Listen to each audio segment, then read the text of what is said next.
Researchers once poured bacterial food into a dish more than a meter long, then laid stripes of antibiotic across it, each stripe stronger than the one before. Bacteria spread out from one edge and stopped dead at the first stripe. Within days, a few spots pushed straight into it. Almost every cell that touched the drug died. A handful carried a small genetic difference that let them survive, and those survivors had all that space to themselves. Their descendants filled the ground where everything else had died, and then did it again at the next, stronger stripe.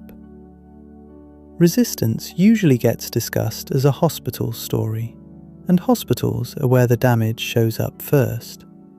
Patients there are already sick, already on strong drugs, already surrounded by other people's bacteria. But nothing on that dish needed a hospital. It needed bacteria and a dose of antibiotic. So researchers went looking in sewage, the wastewater flowing out from under entire cities, carrying bacteria from everyone living there. Resistant bacteria showed up in nearly every place they sampled. Sewage cannot tell you whose gut a given bacterium came from, or whether it ever made anyone ill. What it shows is that these bacteria are already common, far from any ward. Then there is the part that changes the timeline. Bacteria do not only inherit resistance from a parent cell. One can hand a small, loose ring of DNA, called a plasmid, directly to a neighbour beside it, sometimes an entirely different species, and that neighbour survives the drug immediately, with no waiting for the right mutation to appear.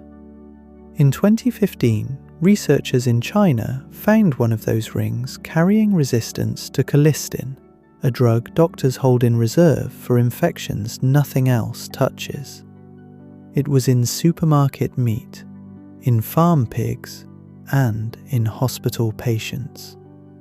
In 2023, roughly 1 in 6 bacterial infections worldwide did not respond to the antibiotic prescribed for it. 1 patient in 6, starting a treatment that no longer works. Hospitals are where resistance hurts people most. It is built everywhere bacteria survive a dose, on farms, in sewage, in ordinary prescriptions.